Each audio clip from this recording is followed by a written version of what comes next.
Yes, can you hear me? Okay.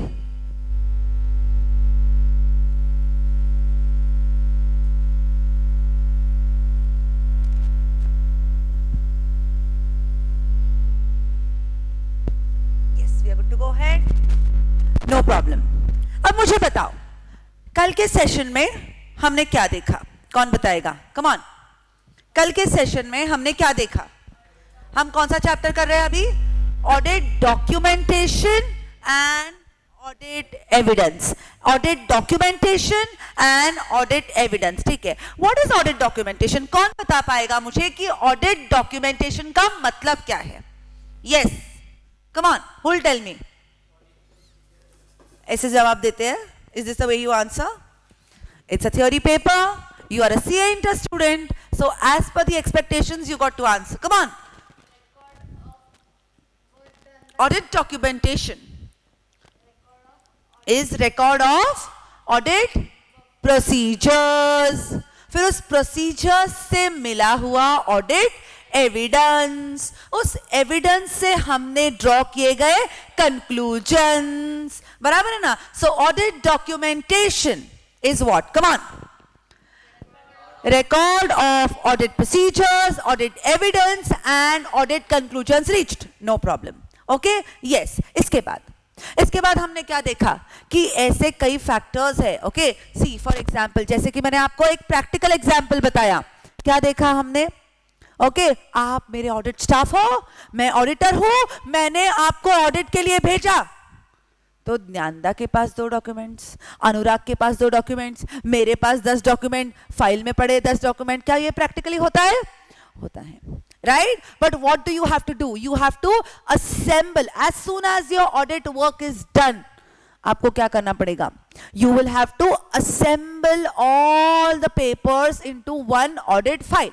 इसके लिए आपके पास कितना वक्त है? 60 डेज. 60 दिनों के अंदर आपको क्या करना है? कम ऑन, 60 दिनों के अंदर आपको ऑडिट फाइल असेंबल करनी है. ठीक है. और ये कितने सालों तक संभालना है? 7 सालों तक. 60 दिनों में असेंबल करो, 7 सालों तक संभाल के रखो. Do you understand? 7 साल कहां से 7 साल? इस साल का ऑडिट काम खत्म हुआ, मतलब कब खत्म हुआ ऐसे बोलते हैं हम लोग. Wrong, absolutely wrong. 31 मार्च को तो साल खत्म होता है, अपना काम तब चालू होता है. Very good. ऑडिटर की जिम्मेदारी क्या है? Expression of opinion. Expression of opinion हम किस में देते हैं? ऑडिट रिपोर्ट में देते हैं. बराबर है ना? तो इस साल का ऑडिट खत्म हुआ, वो मैं कब कहूंगी? जब मेरा ऑडिट रिपोर्ट क्या हो जाएगा? सबमिट हो जाएगा. यस और नो? यस और नो? ओके, ठीक है, नो प्रॉब्लम.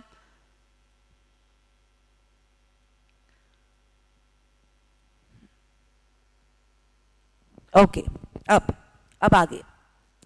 ठीक है, मैंने ऑडिट रिपोर्ट सबमिट कर दिया, तो मुझे इस साल का audit documentation from the date of AR वहां से कितने सालों तक संभाल के रखना है? 7 सालों तक. पर क्या संभाल के रखना है? मेरा ऑडिट फाइल.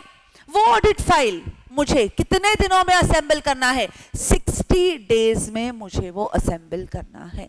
एनी डाउट्स यहां तक? किसी को कोई भी प्रॉब्लम? नो? ठीक है. अब आगे आई टेल यू नाउ. हमने एक ऐसा कौन सा स्टैंडर्ड देखा जो कंप्लीटली ऑडिट डॉक्यूमेंटेशन के बारे में बात करता है? Which is the name of the standard? Come on. Yes, ऐसे क्या बोला? Stand up. क्या बोला आपने? कौन सा ऐसे बोला? 320 किसके बारे में बात करता है? किसके बारे में बात करता है? एक मटीरियलिटी लेवल, और मटीरियलिटी लेवल के नीचे का परफॉर्मेंस मटीरियलिटी लेवल.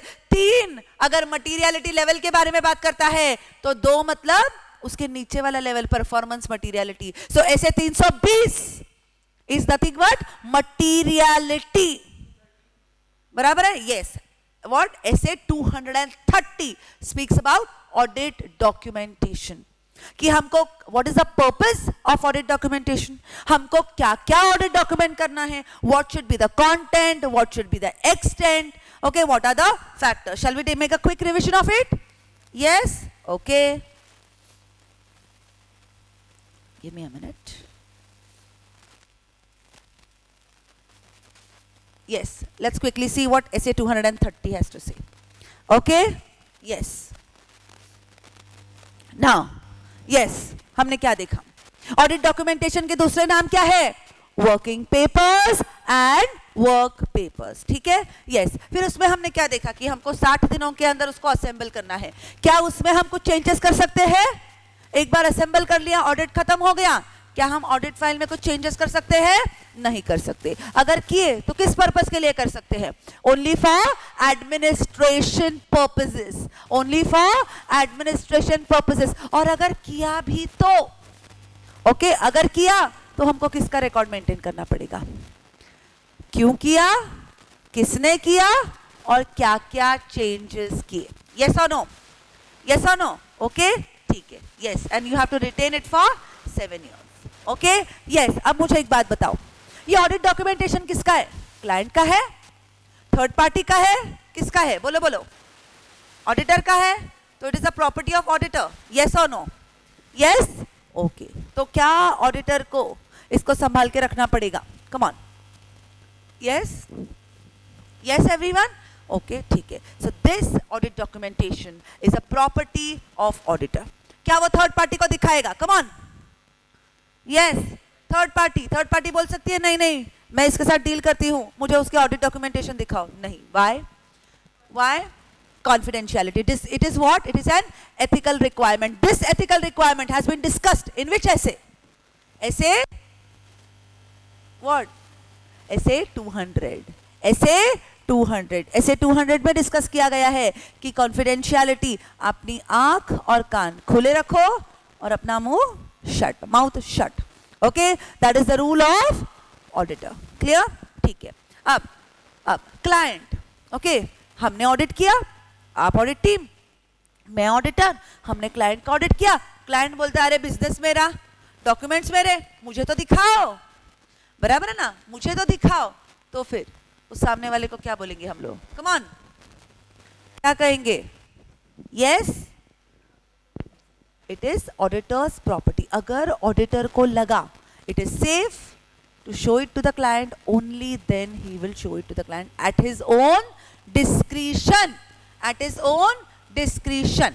Clear? ठीक है. फिर नेक्स्ट हमने क्या देखा? नेक्स्ट हमने देखा कि हमको ऑडिट डॉक्यूमेंटेशन क्यों करना है.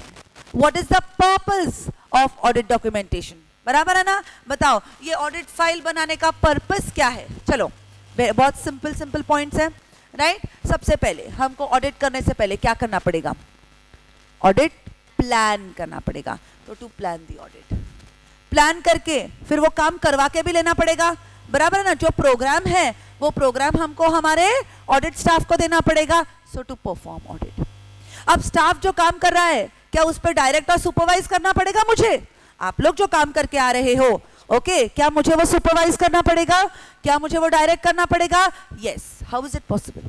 मैंने आपको क्या काम करने बोला है, आपने उस पर क्या काम किया है, जब मैं वो क्रॉस चेक कर सकती हूँ मेरे ऑडिट फाइल में, तभी तो मैं चेक कर पाऊंगी. यस और no? Right? So it enables us to direct and supervise the work. Next, to be accountable. बराबर ना? आपकी जिम्मेदारी है. ओके, जब आपको ओरली बताना ही नहीं है, मैम को लिख के देना है कि मैम मैंने इतना काम, आपने बताया था मैंने इतना काम किया है, तो क्या आपके अंदर एक जिम्मेदारी आती है कि नहीं? एक अकाउंटेबिलिटी आती है कि नहीं? Come on. Yes, yes. So you are accountable. Okay, फिर अगर जरूरत पड़े तो मैं एंगेजमेंट पार्टनर हूं, आप मेरे एंगेजमेंट टीम मेंबर्स हो, हम दोनों मिलके एंगेजमेंट टीम है और हम एक क्लाइंट का ऑडिट कर रहे हैं. पर हमारी जो एंगेजमेंट फर्म है, एंगेजमेंट फर्म मतलब क्या? ए, बी और पीयूषा मैम, ऐसे 3 पार्टनर्स हैं. बराबर है ना? राइट? तो जब क्लाइंट्स आते हैं, ये 3 पार्टनर्स के बीच में डिवाइड हो जाते हैं. बराबर है ना? राइट? बट मेन और ऐसे कौन सा है, ऐसे कौन सा क्वालिटी के बारे में बात करता है? Very good. 220 कैसे याद रखेंगे? 2 अगर क्लाइंट बोलता है तो 2 ही ऑडिटर को दिखना चाहिए. बराबर है ना? मतलब जो क्वालिटी है वो क्या है? मेंटेन्ड है. ऐसे 220. ऐसे 220 में क्या बोला है कि जब ऑडिट टीम कोई भी ऑडिट करेगी तो उसको क्या करना है? क्वालिटी मेंटेन करना है. समझ में आया? Okay yes. अगर एंगेजमेंट फर्म को लगे कि नहीं बाबा ये क्वालिटी मेंटेन नहीं कर रहे, ओके ये क्वालिटी मेंटेन नहीं कर रहे, इन that case what will happen? Come on, in that case quality control reviewer will be appointed और quality control reviewer check करेगा कि आपने क्या क्या काम किया है। मतलब वो क्या रेफर करेगा, क्या रेफर करेगा? Audit documentation. फिर कोई एक्सटर्नल इंस्पेक्शन करने आया तो भी सेम, ओके वो चेक करेगा। Then in that case next further future audits, आगे के रेफरेंसेस के लिए भी हम देखेंगे ना अब तक हम क्या काम करते आए हैं, करेक्ट? Yes okay. देन आगे आगे अगर हम एविडेंस की बात करते हैं, is it nothing but a basis of audit report? बताओ मुझे, बराबर है, क्योंकि अपने ऑडिट डॉक्यूमेंटेशन के बेसिस पे हम ऑडिट एविडेंस ड्रॉ करेंगे, उसके ऊपर हम क्या करेंगे, ऑडिट कंक्लूजन, और उसके ऊपर हम ऑडिट रिपोर्ट। यस और नो? ठीक है। कल अगर कोई ऑडिटर का गला पकड़ने आया, कॉलर पकड़ने आया कि क्या तुमने ऑडिट किया और हमारे तो फर्म कंपनी में फ्रॉड पकड़ा गया, बराबर है ना, तो ऑडिटर क्या बोलेगा, अरे रुक, फाइल पे फाइल निकालेगा और बताएगा कि मैंने तुम्हारे कंपनी का कोना कोना चेक किया है, बराबर है ना, तो आपके मैनेजमेंट में ही कुछ खोट है इसलिए फ्रॉड हुआ है, बराबर है ना। ये कब पॉसिबल है?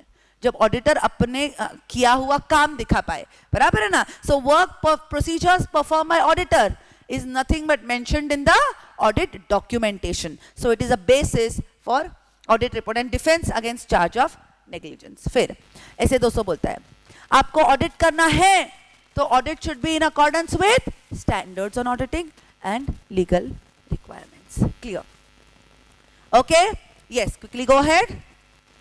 Yes, which are the factors, कितना डॉक्यूमेंटेशन करना है, ओके ये किस पे डिपेंड करता है, साइज ऑफ एंटिटी क्या है, बड़ी साइज ज्यादा डॉक्यूमेंटेशन, कॉम्प्लेक्स है तो ज्यादा डिटेल में आपको चेकिंग करने पड़ेंगे, ज्यादा ऑडिट प्रोसीजर्स परफॉर्म करने पड़ेंगे तो ज्यादा डॉक्यूमेंटेशन होगा। Then nature of audit procedures, कौन सा ऑडिट प्रोसीजर कर रहे हैं, okay there are different kinds of audit procedures, जैसे कि फॉर एग्जांपल हम इन्वेंट्री कैसे चेक करते हैं, न्यानदा इन्वेंट्री कैसे चेक करते हैं, ऑब्जर्व करके, बराबर है ना, उसका काउंटिंग चेक करके, फिजिकली कंफर्म करके। फिक्स एसेट्स कैसे चेक करते हैं, सोचो, फिक्स एसेट को आंखों से देख के, बराबर है ना, right, so physically we have to check, inspect करके, बराबर है ना, यस ओके। देन इससे अपने को क्या पता चलता है, risk of material misstatements, risk of material misstatements, ठीक है। फिर ऑडिट एविडेंस का सिग्निफिकेंस क्या है और कौन से ऑडिट टूल्स हमको यूज करने हैं। क्लियर? ओके ठीक है। हमने पर्पस देखा, ओके हमने पर्पस देखा कि ऑडिट डॉक्यूमेंटेशन क्यों इंपॉर्टेंट है, फिर हमने देखा ऑडिट डॉक्यूमेंटेशन करने के लिए कौन से फैक्टर्स पे अपना ऑडिट डॉक्यूमेंटेशन डिपेंड करता है। अब हम देखेंगे कि कंटेंट और एक्सटेंट किस पे डिपेंड करता है। कंटेंट में क्या आएगा, कम ऑन लॉजिकली सोचो, आप ऑडिट टीम हो, सोचो आप ऑडिट टीम हो, आप ऑडिट पे गए, क्या फर्स्ट दिन ही धाड़ वाउचिंग स्टार्ट करोगे, टिक टिक टिक, नो, पहले आप मैनेजमेंट से बात करोगे। टीसीडब्ल्यूजी मतलब कौन, दोज चार्ज्ड विद गवर्नेंस, उनसे आप बात करोगे, बराबर है। सो उनसे जो डिस्कशन हुआ है, as I have already told you, अगर आप ऑडिट प्लेस पे अगर आपने छींक भी ली तो वो भी आपको डॉक्यूमेंट करना है, okay. Work not documented is work not performed, remember always, ये आप आपके आर्टिकलशिप में रियलाइज करोगे, बराबर है ना, यस। तो आपने जो भी डिस्कशन किया है मैनेजमेंट के साथ, you need to jot it down, okay. आपने जो ऑडिट प्रोसीजर्स परफॉर्म किए हैं उनका नेचर, टाइमिंग, एक्सटेंट क्या है, इन ऑडिट प्रोसीजर्स का रिजल्ट क्या आया, क्या ऑडिट परफॉर्म करते वक्त कुछ फाइनेंशियल स्टेटमेंट्स में सिग्निफिकेंट मैटर्स थे क्या, ओके। देन कुछ इनकंसिस्टेंट मैटर्स थे क्या, इनकंसिस्टेंट मैटर्स का मतलब क्या है, अगर contradictory audit evidence, inconsistent audit evidence आया, ओके, तो उसको क्या कहा जाएगा, इनकंसिस्टेंट मैटर्स, ओके यस। फिर व्हाट डज एसए 200 से, आपको ऑडिट एज पर ऐसे करना है। कौन से दो प्रकार के फ्रेमवर्क्स है, compliance and fair presentation. Compliance framework क्या बोलता है, कम ऑन, जैसा दिया है वैसे ही क्या करो आप, कॉम्प्लाई करो। फिर फेयर प्रेजेंटेशन फ्रेमवर्क क्या बोलता है, जरूरत पड़े तो आप क्या करो, डिविएट करो, जरूरत पड़े तो आप डिविएट करो, किसके लिए? For true and fair view of financial statements. Okay, financial statements को ट्रू एंड फेयर बनाने के लिए अगर आपको लॉज एंड रेगुलेशन से कॉम्प्लाई करना, मतलब डिविएट करना पड़ा, तो आप कर सकते हो। उसके साथ आपको क्या देना है? Reasons and alternative procedures. फिर ऑडिट होने के बाद अगर कुछ सब्सिक्वेंट इवेंट आए तो वो भी आपको आपके ऑडिट डॉक्यूमेंटेशन में रिकॉर्ड करना है। ठीक है ना? What is the extent? Extent में हमने क्या देखा कि अज्यूम करो कोई एक्सपीरियंस्ड ऑडिटर आपका ऑडिट चेक करने के लिए आए। फोकस, कोई एक्सपीरियंस्ड ऑडिटर अगर आपका ऑडिट चेक करे, अगर आपके ऑडिट डॉक्यूमेंटेशन चेक करे। अब यहाँ पे एक्सपीरियंस्ड ऑडिटर मतलब कौन है? जैसे कि हम चार्टर्ड अकाउंटेंट की टीम है, I am your chartered accountant, I am having certificate of practice, I am N eligible auditor. वैसे कई सारे चार्टर्ड अकाउंटेंट्स है, बराबर है ना? ओके, उन दूसरे चार्टर्ड अकाउंटेंट्स ने आज तक आपके एंटिटी का ऑडिट नहीं किया, पर बाकी के कई सारे ऑडिट्स किए हैं, उनको कई सारे ऑडिट्स का एक्सपीरियंस है। ओके, ऐसा एक्सपीरियंस्ड ऑडिटर अगर आपके क्लाइंट का ऑडिट करने आए, ओके, तो वो क्या करेगा? सबसे पहले देखेगा कि हमने क्या काम किया है। हमने जो भी काम किया है वो अपने ऑडिट फाइल में है, बराबर है ना? मतलब अपने ऑडिट डॉक्यूमेंटेशन देख के उसको तुरंत समझ जाना चाहिए हमने कौन से ऑडिट प्रोसीजर्स किए, उनके रिजल्ट्स क्या आए, क्या क्या सिग्निफिकेंट मैटर्स हमने कवर किया है, क्या क्या सिग्निफिकेंट जजमेंट्स हमने लिए हैं इस ऑडिट को पूरा करने के लिए। If it is possible then your extent of audit documentation is correct and enough. समझ में आया एवरीवन? ओके, किसी एक्सपीरियंस्ड ऑडिटर को क्या समझना चाहिए? आपने कौन से ऑडिट प्रोसीजर्स किए, उनके रिजल्ट्स क्या आए, what were the significant matters, और उनके लिए आपको क्या क्या सिग्निफिकेंट जजमेंट्स लेने पड़े। Clear everyone? श्योर? सो ऐसे 230 इज वेरी इजी, चाहे कोई भी क्वेश्चन आ जाए ऐसे 230 पे we should be able to solve. Okay, अब चलते हैं यस अगले पार्ट की तरफ। अगर आप चैप्टर का नाम देखोगे तो चैप्टर का नाम क्या है? Audit documentation and audit evidence. Okay, yes. अब ऑडिट डॉक्यूमेंटेशन तो हमने पूरा डिटेल में देख लिया कि हमको परमानेंट ऑडिट फाइल रखना है, हमको करंट ऑडिट फाइल रखना है या ना?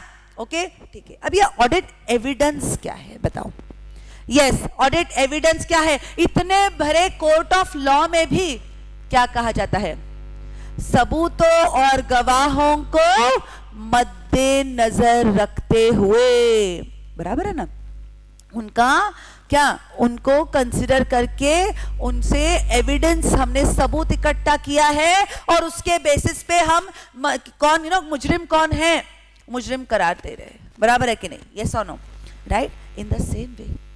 इन द सेम वे जब आज हम ऑडिट करेंगे, हमारे एक सिग्नेचर से वो फाइनेंशियल स्टेटमेंट्स का नेचर चेंज होके क्या हो जाता है? Audited financial statements. एक बार अगर हमने उस फाइनेंशियल स्टेटमेंट्स पे साइन कर दिया तो प्रेसिडेंट और प्राइम मिनिस्टर भी क्या करेंगे? उस फाइनेंशियल स्टेटमेंट्स को करेक्ट मानेंगे, ट्रू एंड फेयर मानेंगे। यस और नो? यस और नो? इतनी ताकत है अपने सिग्नेचर में, बराबर है ना? यस, ए सिग्नेचर हम कब कर सकते हैं? when we conclude, when we are satisfied that true and fair view is present in the financial statements. Yes or no? बराबर है? मतलब after we reach the audit conclusion. Yes or no? बराबर है? पर किसी भी conclusion को पहुंचने से पहले क्या आपको उस conclusion का बेस लगता है? बताओ मुझे, क्या उस conclusion को आपको बेस देना जरूरी है? हाँ या ना?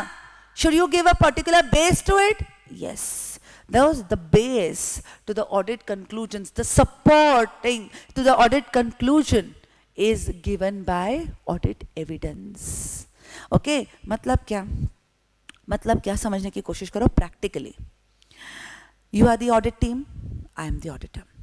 हमने डिसाइड किया कि हमको एक मिस्टर XYZ या XYZ प्राइवेट लिमिटेड है, उसका हमको ऑडिट करना है। ओके, ठीक है। फिर हम क्या करेंगे? पहले, सबसे पहले what is the procedure? Come on, step 1 क्या है? हम ऑडिट एंगेजमेंट करेंगे, बराबर है ना, वो अपने को लेटर ऑफ अपॉइंटमेंट देंगे, फिर हम उनको लेटर ऑफ एंगेजमेंट देंगे एंड वी विल फिक्स कि बाबा हम आपकी ऑडिटर है, आप हमारे क्लाइंट हो, no problem. Then comes the next step. What happens in the next step? Audit planning के स्टेज में क्या होता है बोलो?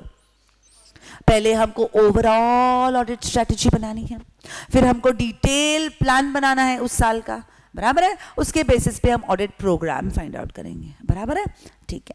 फिर हमने ऑडिट प्रोग्राम बनाया, मैंने बता दिया कि ओके आप 3 ये एरियाज आप इस क्लाइंट के ऑडिट के लिए जाओगे और आप लोगों को ऐसा काम करना है, आपको स्टॉक इस तारीख पे चेक करना है, गोडाउन में जाके देखना है कि सब है ना, ओके यस। फिर आपको क्या करना है, you have to call out for all the sales invoices, उसके अगेंस्ट आपको परचेस ऑर्डर्स चेक करने हैं, डू यू अंडरस्टैंड? जो परचेसेस है, बराबर है, उनको भी ठीक से चेक करना है, right, do you understand?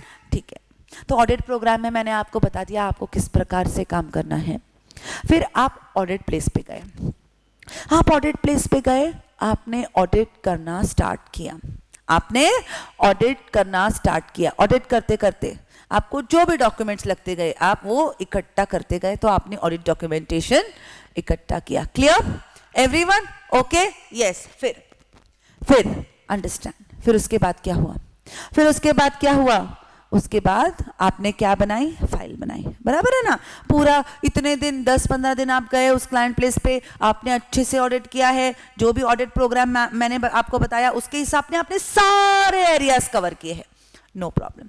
Now what happens is, now आपने असेंबली फाइल इकट्ठा करी, ऑडिट फाइल, और आपने सारे डॉक्यूमेंट्स इकट्ठा किए, फिर हमने ऑफिस में बैठ के उसको असेंबल किया 60 दिनों के अंदर, ओके। अब अपने पास फाइल रेडी है, तो आपका काम खत्म हुआ, फिर किसका काम स्टार्ट हुआ? मेरा काम स्टार्ट हुआ, बराबर है कि नहीं? Right, okay. Then I will do what? I will go to the record of audit evidence, because audit documentation is nothing but a record of audit evidence. फिर मैं उसको पेरूज करते जाऊंगी, फिर देखते जाऊंगी आपने क्या क्या इंफॉर्मेशन कलेक्ट करी है, किस किस इंफॉर्मेशन में मुझे गड़बड़ी लग रही है, किस किस इंफॉर्मेशन में मुझे करेक्ट लग रहा है, बराबर है कि नहीं? उसके बेसिस पे हम ऑडिट कंक्लूजन्स बनाएंगे, right everyone, right? Okay, so audit evidence is what? It is a base of all the procedures which would be performed by auditor, ठीक है।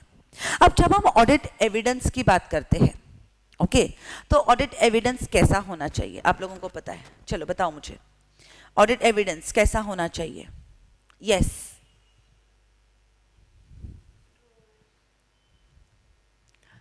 अगर इसका जवाब आपको नहीं आया, जब भी हम फाइनेंशियल स्टेटमेंट्स के बारे में बात करते हैं तो it should be true and fair.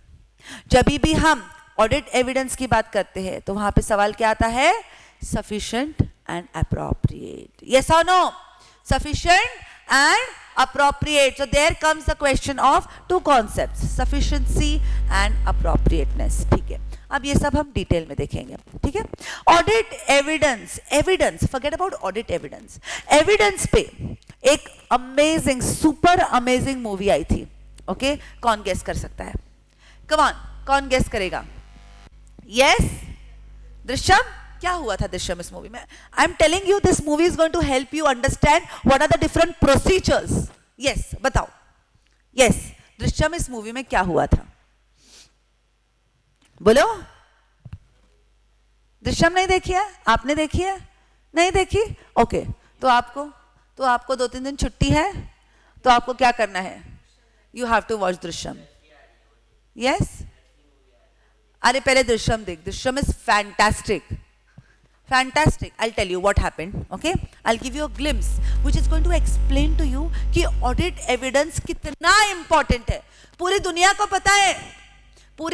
पता है कि किसने, अजय देवगन ने उसका खून किया है, बट क्योंकि वो एविडेंस ही नहीं इकट्ठा कर पाते, पूरी दुनिया को, उस डीजी को, उस इंस्पेक्टर का बेटे ने, उस इंस्पेक्टर के बेटे का मर्डर अजय देवगन ने और उसकी फैमिली ने किया है, पूरी दुनिया को पता है, but because they could not prove it, okay, उनको कभी भी सजा नहीं हुई, right? Yes, so I just want you to go through this, then I am going to explain you the further part of this एसे।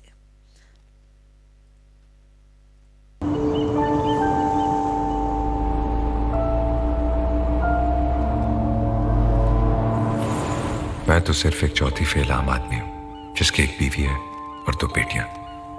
यही मेरी दुनिया है। चल बदमाश, लोग अपनी फैमिली के लिए क्या नहीं करते और तुम क्या करते हो? एक आइसक्रीम नहीं दिलवा सकते? आइसक्रीम तो मार्टिन के यहाँ भी मिलती है।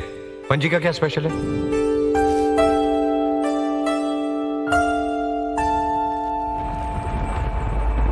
Now watch. Sameer Deshmukh, IG Meera Deshmukh का इकलौता बेटा, 3 हफ्तों से मिसिंग है। 2 अक्टूबर को सैम तुम्हें मिलने तुम्हारे घर आया था? नहीं तो पणजी में स्वामी चिन्मयानंद जी का सत्संग था, हम सब वहीं गए थे।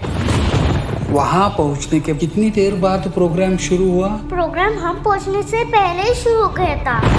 तुम सत्संग की जगह कितने बजे पहुंची? लगभग 8:30 बजे।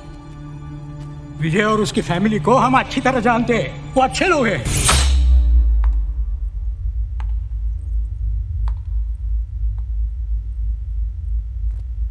मेरा बेटा कहाँ है? मुझे नहीं पता, हम लोग तो घर पे थे ही नहीं। येलो गेट्स तालाब से रिकवर की गई, लेकिन समीर का कुछ अता पता नहीं। हमारा बेटा किसी बहुत बड़ी मुसीबत में फंस गया। They are lying, Mahesh. एक मनगढ़ंत कहानी रची है उन्होंने। आफ्टर ऑल वो एक चौथी फेल गंवार आदमी है, कितना होशियार हो सकता है। खिड़कियां दरवाजे बंद कर लो, ऐसे लगना चाहिए घर पे कोई नहीं है। मैंने अपनी आंखों से उसे उस कार में बैठते हुए देखा है। अब हम क्या करेंगे? अब ये एक खेल बन चुका है जिसमें जीत भी हो सकती है और हार भी। हर परिवार में कुछ ऐसे राज होते हैं जो ना खुले तो ही बेहतर है। मुंह 2-4 फटके देंगे ना, सारी होशियारी निकल आएगी उसकी। पुलिस के पास सिर्फ एक ही सबूत है, हमारा डर। मैंने उसे गंवार समझकर बहुत अंडर एस्टिमेट किया। वो इतनी जल्दी हमारा पीछा नहीं छोड़ने वाले, वो फिर आएंगे।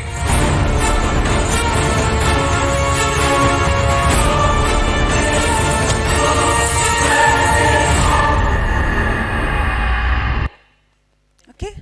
Yes, I'll tell you. Okay? पूरी दुनिया को पता है, सबको पता है कि उस दिन वो फैमिली घर पे थी। ओके? फिर वो लड़का आया, उसने क्या किया?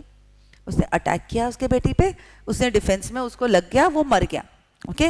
Yes, but Ajay Devgn being a family planned all the events in such a way, okay, कि सारे इवेंट्स ने एविडेंस दिया कि ये लोग घर पे थे ही नहीं।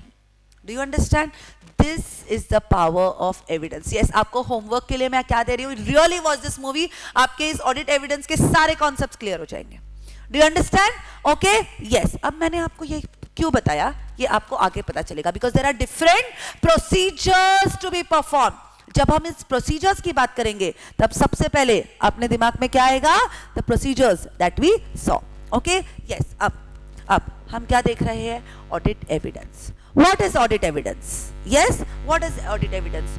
जो भी इंफॉर्मेशन ऑडिटर कलेक्ट करता है, बराबर है ना, information obtained by auditor, okay, while performing audit procedures to express an opinion on financial statements.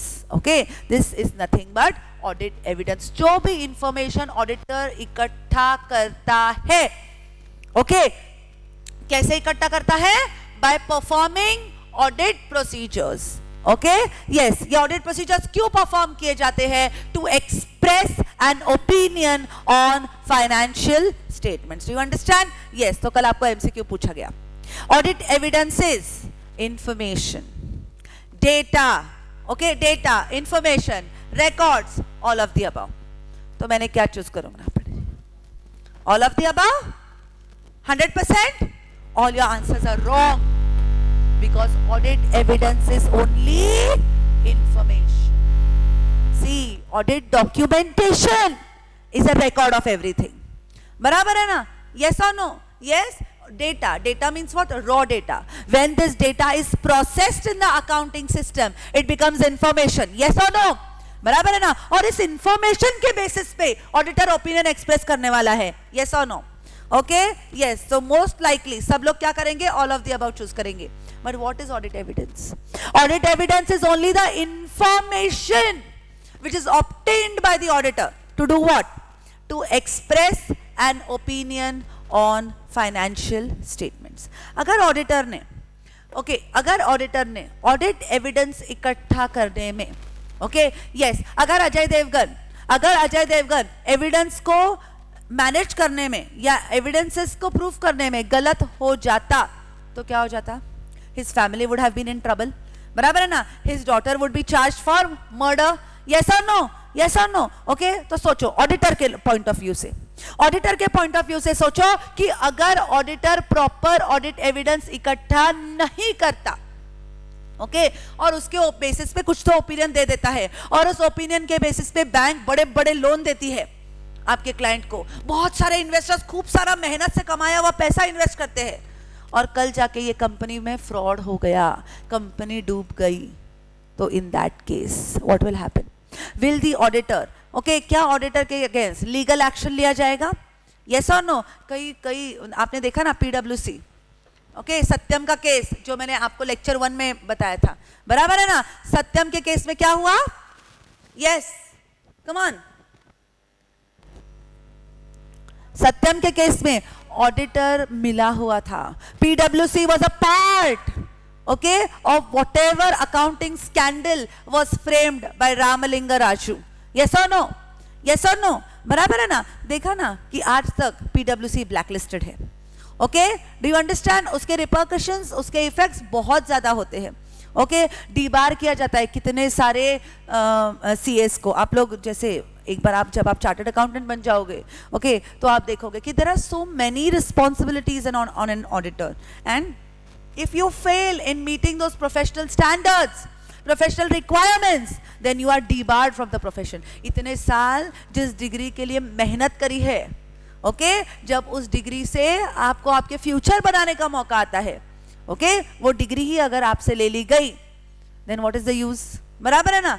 Right? So if you are reckless, if you are negligent in collecting audit evidences, legal action may be taken against you. आप पे कोई भरोसा नहीं करेगा. There would be loss of standing and prestige in the entire market. कल आपके पास कोई अच्छा क्लाइंट आना नहीं चाहेगा. क्यों नहीं आना चाहेगा? Because if you do not perform your audit, if you do not collect audit evidences sufficiently, appropriately, तो आपके ऑडिट कंक्लूजन को कोई भी मायना नहीं है. Do you understand everyone? Yes. Then जब हम एविडेंस की बात करते हैं, so evidence is nothing but all the information which is collected by the auditor, जिस पे ऑडिटर क्या करता है? अपना ओपिनियन बेस करता है. अब ये एविडेंस कैसा होना चाहिए? कैसा होना चाहिए? सबसे पहले सफिशिएंट एंड अप्रोप्रिएट. यस और नो? यस और नो? तो जब हम सफिशिएंट की बात करते हैं, मैं आपको एक एग्जांपल देती हूं, you will be able to understand it in a better way. Number 1, situation 1, मैंने मेरे क्लाइंट से बैंक स्टेटमेंट्स मांगे. तो क्लाइंट ने क्या किया? अपने ऑफिस बॉय को बैंक में भेजा, बैंक से बैंक स्टेटमेंट्स का प्रिंट आउट लेके उसने क्या किया? उसने ऑडिटर को हैंड ओवर कर दिया. यस. तो अब बताओ, बैंक स्टेटमेंट्स किसने बनाए हैं? मैनेजमेंट ने कि थर्ड पार्टी ने? थर्ड पार्टी ने. बराबर है ना? बैंक ने बनाया है. यस और नो? यस. तो अब मुझे बताओ क्या ऑडिटर उससे सेटिस्फाइड होगा? Yes. So is it quantitatively sufficient? Yes. Situation 2, auditor ने क्लाइंट से बैंक स्टेटमेंट्स मांगे. अब क्लाइंट ने उसके जेरोक्स कॉपी दिए. सिचुएशन को समझिए. क्लाइंट ने उसको जेरोक्स कॉपी दिए. अब मुझे बताओ, ये फोटोकॉपी ऑफ बैंक स्टेटमेंट्स जो क्लाइंट ने ऑडिटर को दिए हैं, आप लोग मुझे बताओ बच्चों, क्या ये सफिशिएंट है? क्या ये सफिशिएंट है? नहीं, क्योंकि एक्चुअली ये बैंक स्टेटमेंट्स बैंक से आना चाहिए था, तो वो क्लाइंट ने दिया है. ओरिजिनल होना चाहिए था, उसका जेरोक्स दिया है. तो क्या ऑडिटर उस जेरोक्स पे रिलाई करेगा कि और ऑडिट एविडेंसेस इकट्ठा करने की कोशिश करेगा? और ऑडिट एविडेंसेस इकट्ठा करने की कोशिश करेगा. बराबर है ना? ऑडिटर क्या बोलेगा? मैनेजमेंट सुन, मैनेजमेंट सुन, तू लिख के दे मुझे, तू लिख के दे कि तुमने मुझको xerox copy, photocopy of bank statements दिए हैं और मैं उस बैंक स्टेटमेंट्स को क्रॉस चेक कर रही हूँ. आप लिख के दो कि we have provided photocopies to the auditor. बराबर है ना. तो एक बैंक स्टेटमेंट का फोटोकॉपी आ गया, दूसरा मैंने मैनेजमेंट रिप्रेजेंटेशन आ गया, और साथ ही साथ में कुछ ऑल्टरनेट प्रोसीजर्स भी कर रही हूँ ताकि मुझे भरोसा हो जाए कि ये जो बैंक बैलेंस है, ये जो बैंक स्टेटमेंट है वो करेक्ट है. बराबर है ना. क्योंकि जेरोक्स को अल्टर करना तो बहुत सिंपल सी बात है. यस और नो? यस और नो एवरीवन? बराबर है ना. So this is nothing but sufficiency, quantitative aspect of audit evidence. समझ में आया? ओके. यस. तो ऑडिट एविडेंस पे डिपेंड करेगा कि वो सफिशिएंट है या नहीं है. ओके. उस सिचुएशन को एनालाइज करके हम डिसाइड करेंगे कि वेदर इट इज सफिशिएंट और not. Clear? Okay. Yes.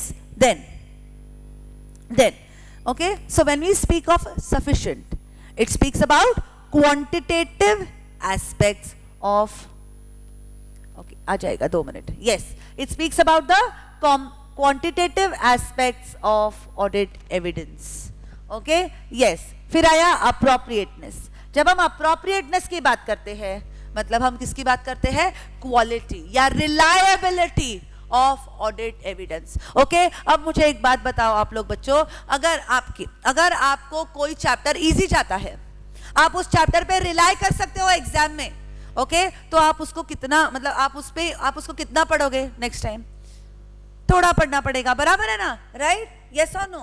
This is nothing but the qualitative aspect, the reliability of audit evidence. So जब भी हम ऑडिट एविडेंस, ऑडिटर को सिर्फ ऑडिट एविडेंस इकट्ठा नहीं करना, sufficient and appropriate audit evidence इकट्ठा करना बहुत ज्यादा जरूरी है. बराबर है? यस और नो? ओके. यस. अब ये सफिशिएंसी एंड क्वांटिटेटिवनेस, ओके, ये सफिशिएंसी एंड अप्रोप्रिएटनेस कुछ फैक्टर्स पे डिपेंड करता है.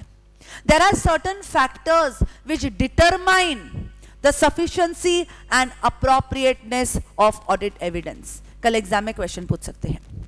The sufficiency and appropriateness of audit evidence is dependent on certain factors, is determined by certain factors.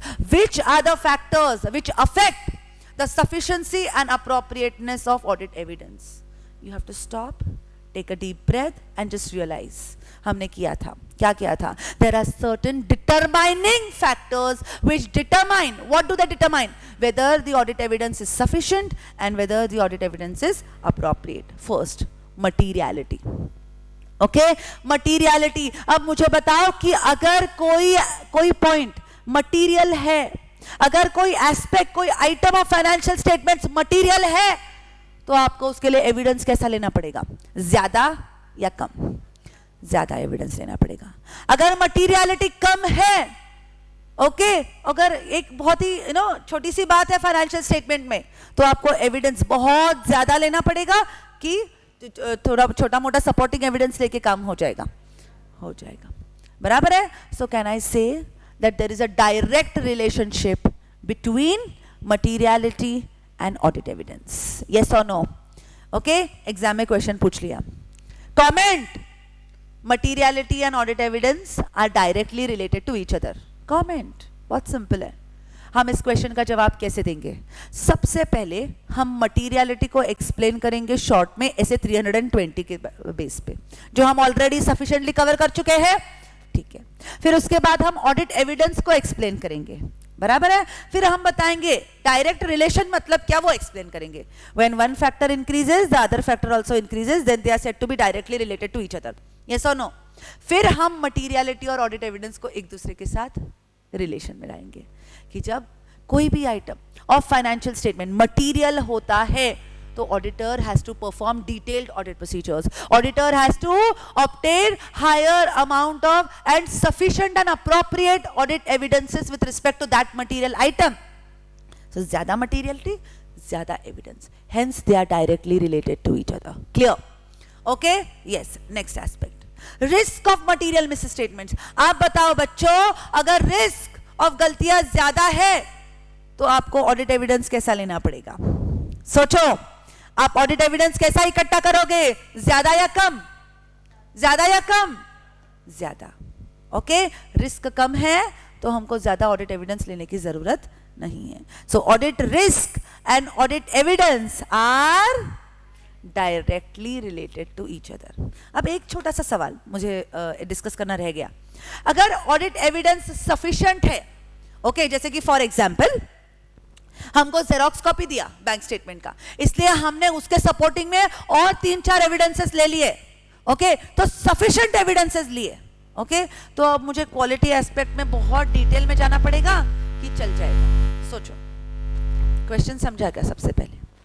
Okay, अगर मैंने सफिशिएंट अप्रोप्रिएट एविडेंसेस लिए, ओके, सॉरी, अगर मैंने सफिशिएंट ऑडिट एविडेंसेस लिए, ओके, जैसे कि फॉर एग्जांपल क्लाइंट ने मुझे जेरोक्स दिया, इसलिए मैंने उसे कई सारी इंफॉर्मेशन इकट्ठा करी और उसके सपोर्टिंग में मैनेजमेंट रिप्रेजेंटेशन, अल्टरनेटिव प्रोसीजर सब किया, और अब मैं क्वांटिटी ऑफ ऑडिट एविडेंस से सफिशिएंसी से खुश हूं. तो क्या मैं क्वालिटी के बहुत डिटेल में जाऊंगी? यस और नो? नहीं, फिर वी वोंट बॉदर मच. बराबर है ना? Because why? Because we are satisfied with the quantitative aspect of audit evidence. तो हम ज्यादा क्वालिटी में जाएंगे क्या? नहीं. पर अगर सपोज मैंने सिर्फ एक बैंक स्टेटमेंट बैंक से मंगाया है, बैंक ने मुझे बैंक स्टेटमेंट दे दिया है, ओरिजिनल है, तो क्या मैं थोड़ा सा उसके क्वालिटी एस्पेक्ट में जाऊंगी? यस और no? So can I say sufficiency and appropriateness are inversely related to each other? Yes और नो? यस और नो? यस, ठीक है. तो कुछ चीजें, हर चीज आपको बाय हार्ट करने की जरूरत नहीं है, लॉजिकली समझो, then audit becomes very very very easy. So what are the determining factors? Number 1, materiality. Number 2, risk of material misstatements. Next, size and characteristics of population. इसका मतलब क्या है और ये population यहाँ पे क्यों आया है, ये मुझे कौन बताएगा? Come on.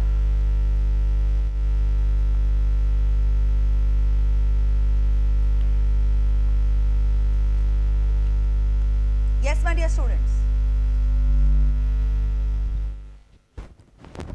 Absolutely. Whenever we speak of population, that means we are speaking about a sample. Yes or no? अब sample और audit का क्या लेना देना है? No?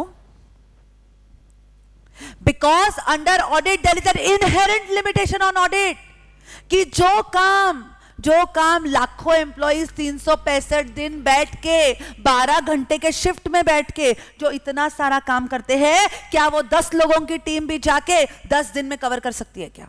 क्या हम वर्ड टू वर्ड सब कुछ चेक कर सकते हैं? क्या नहीं कर सकते. तो हमको क्या करना पड़ता है? टेस्ट चेक करना पड़ता है. टेस्ट चेक करना मतलब सैंपल ड्रॉ करना. बराबर है कि नहीं? Right. And then based on this sample हम क्या करेंगे? पूरे की पूरे फाइनेंशियल स्टेटमेंट्स पे रिपोर्ट करेंगे. हाँ या ना? बराबर है ना? So the results of the population will depend on the results of the sample. Yes और नो? बराबर है कि नहीं? So size and characteristics of population. Okay, अगर साइज ज्यादा है, बहुत सारे आइटम्स है चेक करने के लिए, तो एविडेंस आपको कैसा लेना पड़ेगा? ज्यादा लेना पड़ेगा, क्योंकि अपनी चेकिंग ज्यादा होगी. और साइज कम तो चेकिंग कम. Okay, yes. अब होमोजीनियस पॉपुलेशन रहा, इसका मतलब क्या है? What is the meaning of homogeneous population? Similar. अगर आपका क्लाइंट है और उस क्लाइंट के सारे ट्रांजैक्शंस एक दूसरे के साथ सिमिलर हैं. Okay, yes. तो मुझे बताओ, जैसे कि फॉर एग्जांपल मैं आपको क्लासेस की एग्जांपल देती हूँ कि मैं सपोज फॉर एग्जांपल सिर्फ फेस टू फेस क्लासेस लेती हूँ, बाकी कुछ भी नहीं. ओके, इन दैट केस आप मेरे ऑडिटर हो. ओके, मैं फेस टू फेस क्लासेस लेती हूँ. I have only one stream of classes going on. So when you come for the audit of my classes, okay, audit of the financial statements of my classes, तो आप क्या करोगे? बहुत simple है, ma'am की सिर्फ फेस टू फेस क्लासेस है. बराबर है ना? In that case you have to obtain evidence in case of only one stream. But suppose ma'am के क्लासेस है, मैम उसमें फेस टू फेस भी लेते हैं, ओके, लाइव लेक्चर्स भी होते हैं, देन पेन ड्राइव रिकॉर्डिंग्स भी देते हैं. ओके, अब रिकॉर्डिंग्स देते हैं तो कुछ पेन ड्राइव देते हैं और कुछ गूगल ड्राइव देते हैं. सो is it heterogeneous? Yes. Is it heterogeneous? Yes. तो आपको क्या करना पड़ेगा? सारे ट्रांजैक्शंस को 4 कैटेगरीज में डिवाइड करके 4 सैंपल्स, उसमें से 4 सैंपल्स ड्रॉ करने पड़ेंगे. मतलब आपको ज्यादा एविडेंसेस लेने पड़ेंगे. हाँ या ना? Yes. So whenever population is homogeneous, evidence required is small. But whenever, okay, it is heterogeneous in nature, the evidence required should be more detailed. Clear? Everyone? Yes? फिर आगे. फिर आपने जो ऑडिट प्रोसीजर्स किए उसके रिजल्ट्स क्या क्या आए, बराबर है ना, और आपका प्रीवियस ईयर का एक्सपीरियंस कैसा था, बराबर है ना, पिछले साल के एक्सपीरियंसेस क्या मैटर करते हैं, यस और नो, यस और no, those always matter. Whatever experience you have gathered also determines कि आपका ऑडिट एविडेंस कैसा है. Do you understand? Okay, yes, ठीक है, getting it? Okay, so come on. Audit evidence sufficient and appropriate होना चाहिए. What are the factors? First is materiality, then audit risk, then size and characteristics of population, results of audit procedures and a previous year का आपका experience. ठीक है. अब there are certain types of audit evidences. Okay, बहुत simple है. According to nature, according to source and according to impact. मतलब evidences के कुछ types है, बहुत simple. Okay, types of audit evidence. According to nature मतलब क्या? Visual, documentary, oral.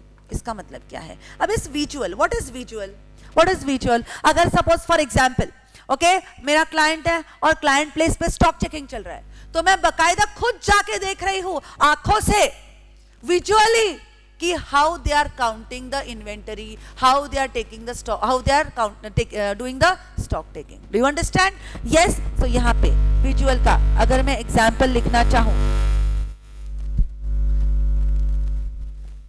yes, तो अगर यहाँ पे मैं visual का example लिखना चाहूँ तो stock counting. Clear? Do you understand? Yes. अब documentary evidence की मैं बात करती हूँ, मतलब क्या? सेल्स क्या है क्लाइंट ने, मैं क्या बोलती हूँ, मुझे सेल्स इनवॉइस दिखाओ, बराबर है कि नहीं, यस और नो, उसके अगेंस्ट का परचेस ऑर्डर दिखाओ, मतलब वो क्या करेगा, he is providing, the client is going to provide you a documentary evidence, yes और no. So can I say all the invoices, bills, vouchers are documentary evidence, yes और no? Okay, invoices, bills, vouchers etcetera. अब oral evidence के बारे में मतलब क्या? Very good, discussion with management. हम जो भी मैनेजमेंट से डिस्कशन करेंगे, yes, discussion with management, no problem. अब अकॉर्डिंग टू सोर्स मतलब क्या? Internal evidence, external evidence. Example कौन देगा? इंटरनल मतलब क्या? Can I say yes? Managerial accounting. Okay, हम एविडेंस की बात कर रहे हैं यहाँ पे. Accounting is not going to be the evidence क्योंकि it is a subject matter जिस पे हमको ओपिनियन देना है. या that will be a source, correct. So मैं एविडेंस उसको सपोर्ट करने वाला, जैसे कि फॉर एग्जांपल आप बोल रहे हो कि आपकी marketing team, okay, if you claim that your marketing team has taken a tour to the southern parts of India in order to promote your product. तो if your marketing team has taken a tour towards the southern part, तो क्या उनका travelling expense रहेगा? क्या उनका stay expense रहेगा? बराबर है कि नहीं? तो वो क्या करेंगे? कम ऑन, वो क्या करेंगे? आपको क्या करेंगे? इतना सारा हमारा खर्चा हुआ है, यहाँ पे हमने खर्चा किया है, सारे बिल्स लेके आएंगे, उनका वाउचर बनाएंगे और फिर आपसे क्लेम करेंगे कि आप पैसे दो. बराबर है ना? Right. So this evidence is coming from the organisation to you. बराबर है कि नहीं? बट अगर मैं बैंक स्टेटमेंट्स मांगू और अगर बैंक से आप स्टेटमेंट मुझे लाके देते हो, तो ये इंटरनल है कि एक्सटर्नल है? एक्सटर्नल है. Do you understand? अब मुझे बताओ, if I have to place reliance, will I be more reliable with internal evidence or will I be more reliable with external evidence? What would be more reliable? Yes? No? Internal evidence को management कभी भी manipulate कर सकती है. Correct?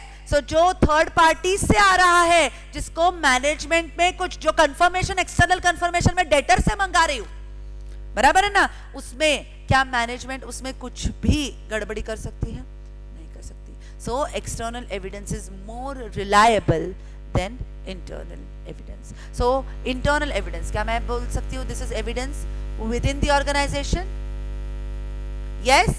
और अगर मैं external evidence की बात करूं तो this comes from outside the organisation, okay, yes. अब according to impact, confirmatory, persuasive and conclusive, very very very important concepts. confirmatory मतलब क्या? अरे मैम कल सुबह 7:30 बजे क्लास ले रही है, आपने आपके दोस्त को फोन किया, अरे क्या 7:30 बजे है ना क्लास, जो सुबह जल्दी उठना पड़ेगा अब कल, तो you are confirming, it is only supporting the facts mentioned, that is a confirmatory evidence. Then अब what is the meaning of persuasive and conclusive? Very important, पूरा ध्यान से सुनना, ओके, यस। अब ऑडिटर ऑडिट करने लगा, ओके, हमने decide किया कि उस XYZ क्लाइंट का हमको ऑडिट करना है, हमने ऑडिट करना स्टार्ट किया। ऑडिट करते वक्त हमारे नजर में आया कि इसने कुछ रिलेटेड पार्टी से ट्रांजैक्शंस किए हैं। इसने क्या किया है? रिलेटेड पार्टी से ट्रांजैक्शंस किए हैं, ठीक है। फिर एज एन ऑडिटर हम क्या करने लगे? एज एन ऑडिटर हम उसके साथ डिस्कशन करने लगे, हम समझने लगे कि आपने कितनी क्वांटिटी उनको सेल करी है, किस प्राइस पे आपने सेल करी है, आपने कोई डिस्काउंट दिया है क्या, उन्होंने पेमेंट तुरंत किया है क्या, ठीक है। सो जो भी विजुअल, जो भी नॉर्मल चीजें हैं वो चेक करके ऑडिटर सेटिस्फाई हो गया और ऑडिटर हट गया। इसके जगह पे कोई इन्वेस्टिगेटर होता, इन्वेस्टिगेशन चलती होती इस पर्टिकुलर ट्रांजैक्शन पे, तो वो कितने डिटेल में जाता। आपने अगर रिलेटेड पार्टी को, suppose example I am an investigator, अगर आपने इस रिलेटेड पार्टी को माल बेचा है तो कितना बेचा, कौन से ट्रक से भेजा, ट्रक ड्राइवर का नाम क्या था, बराबर है, ट्रक में आपने कितना माल लोड किया, किसने लोड किया, उसकी सिग्नेचर कहाँ है, उसका डॉक्यूमेंट कहाँ है, बराबर है ना। तो ट्रक वहां पे पहुंचा तो जब डिलीवरी चालान कहाँ है, बराबर है ना। फिर उन्होंने सामान क्या किया, उतार के लिया, बराबर है ना, राइट। अनलोडिंग किया, तो अनलोडिंग किया तब किसने काउंटिंग किया, उसका क्वालिटी किसने चेक किया, बराबर है ना। फिर वहां से गोडाउन में गया सामने वाले पार्टी का। So each and every aspect will be checked by an investigator. But क्या ऑडिटर का ड्यूटी है आउटसाइड द स्कोप जाके काम करना? Come on, no, within the scope काम करना है। ऑडिटर को रीजनेबल अश्योरेंस देना है। 100% चेकिंग तो वैसे ही पॉसिबल नहीं है, 100% एब्सोल्यूट अश्योरेंस देना तो वैसे ही ऑडिटर को पॉसिबल नहीं है। समझ में आया? Okay, so conclusive evidence means 100% correct evidence. It happens only in case of investigation, do you understand, and not in case of audit. But जब हम परस्यूएसिव एविडेंस की बात करते हैं, मतलब evidence on the basis of reasonable knowledge. So बताओ, auditor has to obtain persuasive evidence और conclusive evidence? बताओ। Auditor has to obtain persuasive evidence. Clear? Everyone 100%? Yes, okay, yes. चलेंगे आगे? यस। सो अब तक हमने क्या देखा? अब तक हमने देखा कि एविडेंस, ऑडिट एविडेंस मतलब क्या? Information collected by auditor to express opinion on financial statements. उसके बाद हमने देखा कि ऑडिट एविडेंस सफिशिएंट होना चाहिए, अप्रोप्रिएट होना चाहिए। फिर हमने देखा which are the factors which determine the sufficiency and appropriateness of audit evidence, yes और नो, बराबर है। फिर अब हमने क्या देखा? Different types of audit evidences. अब चलेंगे आगे, ओके, अब चलेंगे आगे।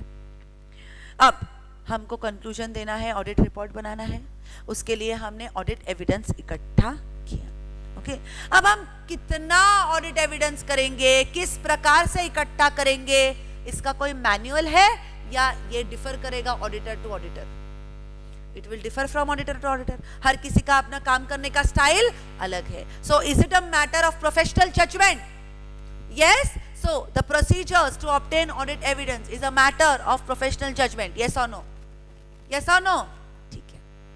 अब मुझे एक बात बताओ, ओके, एक बात बताओ। ऑडिटर का सबसे इंपॉर्टेंट और basic information before beginning audit क्या है?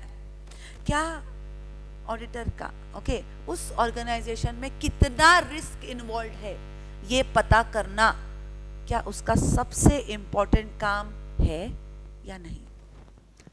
है या नहीं? बताओ मुझे। सबसे पहले इंपॉर्टेंट काम है कि ऑडिटर क्या देखे कि अपना ये जो क्लाइंट है उसका एनवायरनमेंट कैसा है। बराबर है ना? एनवायरनमेंट कैसा है मतलब क्या? ये अपना क्लाइंट है, क्या इसका मैनेजमेंट एथिकल है?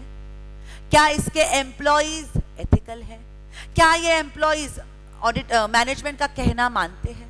बराबर है ना? क्या ये एम्प्लॉइज को बूस्ट करने के लिए अच्छे पे पैकेजेस है?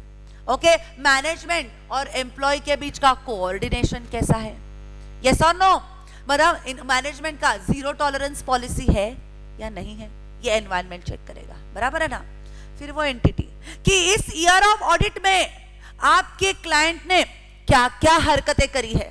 बराबर है ना? कौन से प्रोडक्ट्स बेचे हैं, ओके, कैसे बेचे हैं, सिर्फ ऑनलाइन बेचा है, ऑफलाइन बेचा है कि कैसे बेचा है। बराबर है कि नहीं?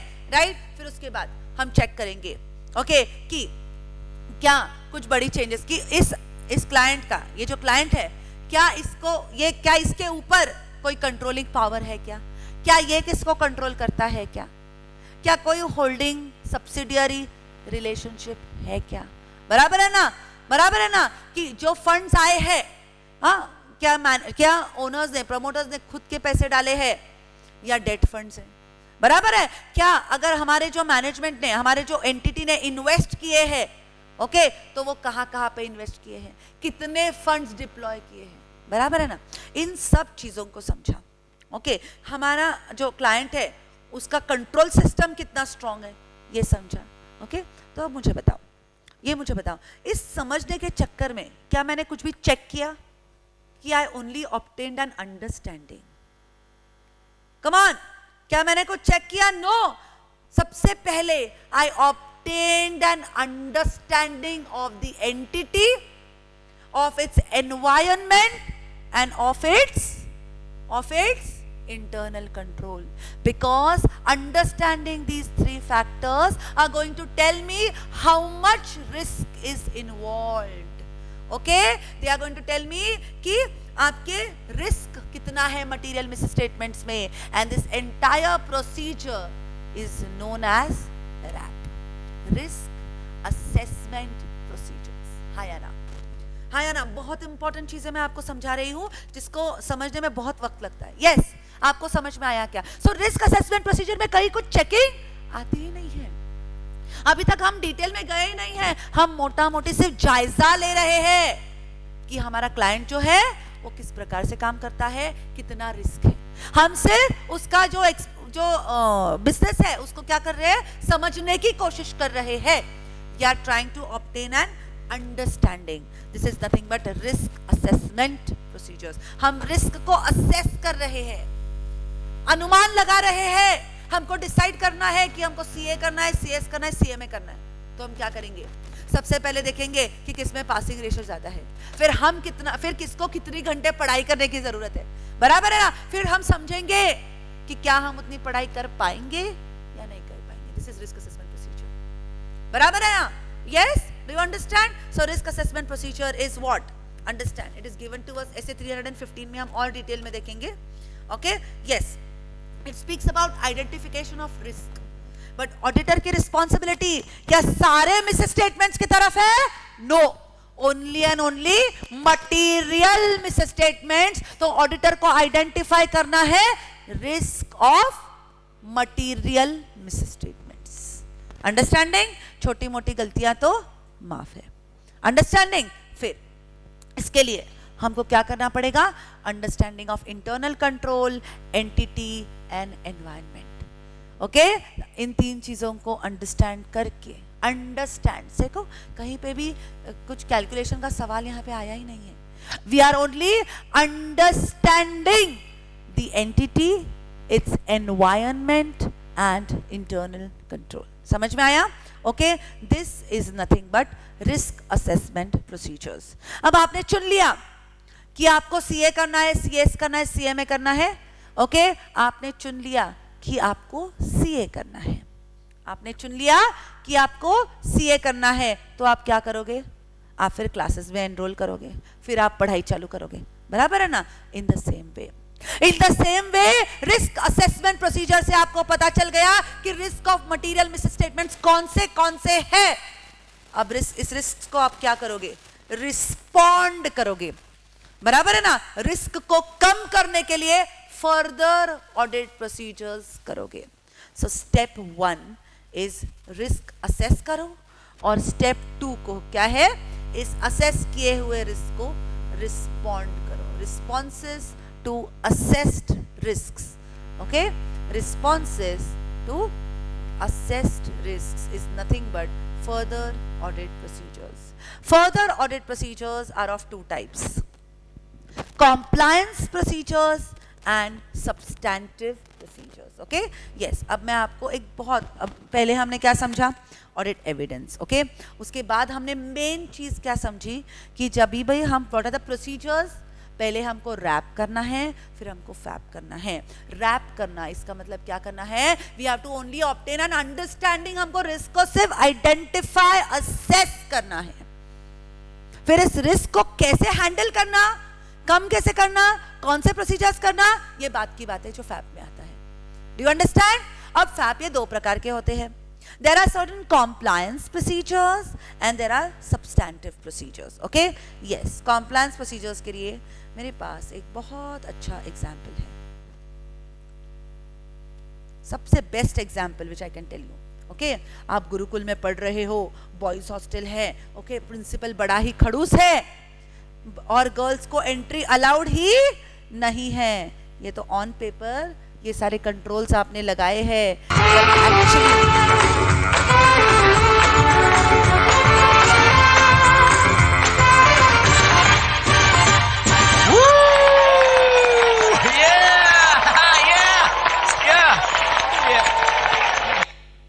आपने बता तो दिए कि आप गुरुकुल में पढ़ रहे हो, it's a boys hostel, girls की एंट्री अलाउड नहीं है, इसलिए आपके ऊपर पूरा भरोसा रख के, आप टीचर हो, ओके, आपके ऊपर पूरा भरोसा रख के प्रिंसिपल चला तो गया, पर आपने क्या किया, आपने क्या किया, उस कंट्रोल्स को फॉलो नहीं किया और उसी दिन आपने पार्टी अरेंज करके गर्ल्स हॉस्टल को बुलाया। Do you understand? Okay, this is nothing but compliance procedure. This is nothing but internal control. Okay, आपका क्लाइंट आपको बोल रहा है कि हम कुछ भी चीज परचेस करने से पहले क्या करते हैं, पहले हम लोग क्या करते हैं, कम ऑन, यस, पहले हम लोग क्या करते हैं, पहले हम लोग बहुत सारे कोटेशंस मंगाते हैं। कोटेशंस मंगाने के बाद हमारी टीम है जो सिलेक्ट करती है, सिलेक्ट करने के बाद हम प्रॉपर उनको ऑर्डर टेंडर मंगाते हैं, बराबर है कि नहीं, राइट? हम क्या करते हैं, टेंडर्स मंगाते हैं। टेंडर्स मंगाने के बाद उसके बाद हम प्रॉपर क्वालिटी चेक करते हैं, क्वालिटी चेक करने के बाद ही हम उसको पेमेंट करते हैं। मुझे सुन के बड़ा अच्छा लगा, अरे मेरा क्लाइंट तो बहुत अच्छा है रे, कोई टेंशन लेने की बात ही नहीं है, ओके, और अपना काम बहुत अच्छे से करता है, ओके। ये तो ओरली हो गया ना, ये तो ओरली हो गया, बट व्हेन एक्चुअली मैं ऑडिट करने जाऊंगी तो क्या मुझे ये प्रोसीजर्स चेक करने की जरूरत है? क्योंकि अगर ये प्रोसीजर्स जैसे उसने बोला है ठीक से फॉलो किया, मतलब internal control is strong, the working of the organisation is strong. If the working of the organisation is strong, इसका मतलब क्या है, गलतियां होने की संभावनाएं कम है, मतलब मुझे रिस्क कम है, बराबर है ना। बट अगर ये सिर्फ बोलने की बातें हैं, मैंने देखा कि मैं फिर as an auditor what I will do, I will check कि अगर आपने टेंडर्स भेजे हैं तो आप टेंडर्स कौन कौन किसके प्रेजेंस में ओपन करते हो, क्या वहां पे finance manager, purchase manager, general manager के सामने आप ओपन करते हो, बराबर है ना, राइट? क्योंकि अगर आप उनके सामने नहीं अकेले ओपन करते हो तो आप मैनिपुलेट कर सकते हो, क्या आप मैनिपुलेट कर सकते हो? हाँ, पर अगर in the presence of general manager, purchase manager, finance manager अगर आप टेंडर ओपन करते हो, is it N healthy practice? Yes, मतलब टेंडर ओपनिंग का प्रोसीजर अच्छे से होता है, बराबर है। उसके बाद टेंडर ओपन होने के बाद जब आपका रॉ मटेरियल आपके पास पहुंचता है तो क्या एक्चुअली क्वालिटी कंट्रोल डिपार्टमेंट उसको चेक करता है कि डायरेक्टली गोडाउन में डंप करता है? क्या यह चेक करना मुझे जरूरी है as an auditor? Yes, okay, तभी मुझे पता चलेगा कि हाँ क्वालिटी अच्छा है, मतलब there is a what, fraud होने की संभावनाएं कम है, बराबर है, ओके, ठीक है, यस। फिर क्या बोला, फिर उसके बाद पेमेंट करता है। तो पेमेंट कौन करता है? पेमेंट करने से पहले ऑथराइजेशन होता है क्या? क्या क्वालिटी कंट्रोल वाले का, ओके, क्या उसका क्या सिग्नेचर होना चाहिए? यस। क्या एविडेंस होना चाहिए? यस। जब ये इंटरनल कंट्रोल स्ट्रांग रहेगा मतलब ये इफेक्टिव है, बराबर है ना? जो सोच के अब इंटरनल कंट्रोल कौन लगाएगी, किसकी रिस्पॉन्सिबिलिटी है? ऑडिटर की नहीं। इंटरनल कंट्रोल सेट करना, internal control proper in place है कि नहीं ये देखना, ये किसकी जिम्मेदारी है? ये मैनेजमेंट की जिम्मेदारी है। पर ऑडिटर को देखना पड़ेगा कि जो मैनेजमेंट ने इंटरनल कंट्रोल लगाया है ना, जो कंट्रोल्स मैनेजमेंट ने लगाया है, are they actually in existence? क्या वो एग्जिस्ट करते हैं कि सिर्फ बोलने की बातें हैं? अगर एग्जिस्ट करते हैं तो क्या उनके रिजल्ट्स इफेक्टिव है क्या? बराबर है ना? और बहुत जोश जोश में मैनेजमेंट ने लगाया, ओके, पर स्टार्टिंग ऑफ द ईयर कुछ तो 1 महीना 2 महीना फॉलो किया, फिर उसको भूल गए। ऐसा चलेगा क्या? नहीं। तो जो कंट्रोल्स लगाए हैं it should B through out the period. Clear everyone? Yes, 100%? Okay, yes. तो कॉम्प्लायंस प्रोसीजर्स मतलब क्या क्या चेक करना? कॉम्प्लाई करना। कॉम्प्लाई हम किसको करते हैं? रूल्स एंड रेगुलेशन को। And rules and regulation in an organization is set by management and it is known as internal control. Yes और नो? यस और नो? जब हम कॉम्प्लायंस प्रोसीजर की बात करेंगे तो किसकी बात करेंगे? इंटरनल कंट्रोल के चेकिंग की बात करेंगे। सो कॉम्प्लायंस प्रोसीजर मतलब checking of internal control. Clear? मैं बहुत इंपॉर्टेंट कॉन्सेप्ट समझा रही हूं। Okay, yes. So checking of internal control, check करना इंटरनल कंट्रोल का मतलब मुझे भरोसा लेना है इंटरनल कंट्रोल पे, बराबर है ना? राइट? ओके। अब भरोसा ऑडिटर लेता है तो कैसा लेता है? रीजनेबल की absolute? Reasonable. So auditor has to obtain reasonable assurance कि जिस इंटरनल कंट्रोल पे वो भरोसा रख रहा है इट इज इन इफेक्ट, मतलब वो काम कर रहा है। Do you understand? Yes, so checking on internal control matlab auditor has to obtain reasonable assurance that the internal control is effective. Clear? Okay, ठीक है। अब internal control check करना मतलब सबसे पहले आपको क्या चेक करना पड़ेगा कि जो internal control लगाया है आपने क्या वो suitable है? ओके, जैसे कि फॉर एग्जाम्पल एक छोटा सा प्रोप्राइटर फर्म है, उसको आप अननेसेसरीली कॉम्प्लिकेट करो तो is it suitable? Is it suitable? No. Do you have to keep it simple? जैसे कि फॉर एग्जाम्पल अगर बहुत छोटा सा प्रोप्राइटरी फर्म है, टर्नओवर हार्डली 50 लाख रुपए का होता है पूरे साल में, ओके, तो उसका इंटरनल कंट्रोल सिंपल रहेगा या कॉम्प्लेक्स रहेगा? But if you are a company in which you have employed around 1 lakh employees, तो क्या उसका इंटरनल कंट्रोल सिंपल रहेगा कि कॉम्प्लेक्स रहेगा? कॉम्प्लेक्स रहेगा। So you have to first check that the internal control is suitable or not, क्या it is adequate, बहुत important है। Okay, and whether it is operating throughout the period, it has to operate throughout the period. उसके बाद आपको check करना है कि आपका जो कॉम्प्लायंस प्रोसीजर है, जो आपका इंटरनल कंट्रोल है, उसका नेचर क्या है, ओके, उसका टाइमिंग क्या है और उसका एक्सटेंट क्या है। Okay, what is the nature, timing, extent of internal controls. Okay, अब नेचर चेक करते वक्त मैं सबसे पहले क्या चेक करूंगी कि इंटरनल कंट्रोल अप्लाई किया है वो कैसे अप्लाई किया है। ओके, मैंने बता तो दिया, ओके, कि मैनेजमेंट ने मुझे बता तो दिया कि हमारा परचेज डिपार्टमेंट है, ओके, परचेज करने से पहले टेंडर्स मंगाता है, फिर वो टेंडर्स को ओपन किया जाता है सबके प्रेजेंस में, मैनेजर्स के प्रेजेंस में, फिर उसका क्वालिटी चेक होता है, फिर पेमेंट होता है। Okay, but as an auditor, okay, auditor को पहले ऑन पेपर जो कंट्रोल है वो लेना है, फिर जो ऑन पेपर कंट्रोल्स है क्या वो एक्चुअली इफेक्टिव है वो देखना है। So how these internal controls are applied, कौन इन इंटरनल कंट्रोल्स को अप्लाई कर रहा है, ओके, क्या इस पे कोई सुपरविजन है, okay, and consistency with which it is applied, क्या ये कंसिस्टेंटली एप्लीकेबल है कि एक ट्रांजैक्शन को किया, 2 ट्रांजैक्शन को छोड़ दिया, फिर बीच में ही 1 हफ्ते में वो बहुत एक्टिव हो गए, फिर वापस उसको ढीला छोड़ दिया, बराबर है ना? Right? Every purchase procedure should be subject to same kind of internal controls. Yes और नो? यस, बराबर है ना? तो ऑडिटर को चेक करना पड़ेगा कि what is the nature of internal control, how the internal control is applied, by whom it is applied, and the consistency with which the internal control is applied. Clear? Okay, yes. Then इसके बाद बहुत important है वो है timing. Timing मतलब क्या, जो internal control है वो at particular point of time applicable है कि throughout the period applicable है. अब मुझे बताओ, when should it be applicable? It should be applicable throughout the period. Yes और नो? यस और no?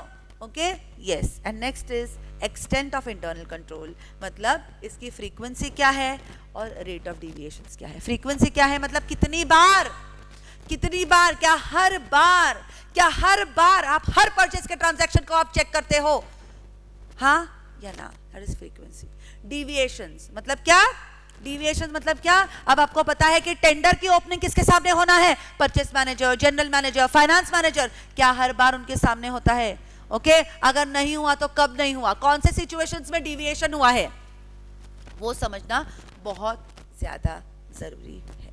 And checking of all this is nothing but compliance procedures.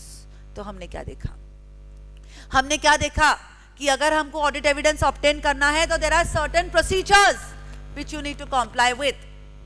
बराबर है ना? Yes. Which procedures to employ depends on professional judgement. But step 1 में क्या आएगा? RAP मतलब क्या? Understanding the entity's environment, understanding the entity, its environment and internal controls.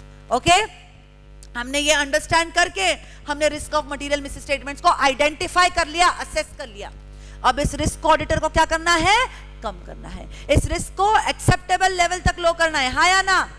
Yes, ठीक है. अब इस रिस्क को कम करने के लिए auditor has to respond to the assessed risk. जो रिस्क आइडेंटिफाई करी है ऑडिटर ने, उसको रिस्पॉन्ड करना है, मतलब फर्दर ऑडिट प्रोसीजर्स करना है. ये फर्दर ऑडिट प्रोसीजर्स 2 प्रकार के होते हैं. Number 1 compliance, number 2 substantive. जब हम कॉम्प्लायंस प्रोसीजर्स की बात करते हैं, मतलब क्या है? Checking of what?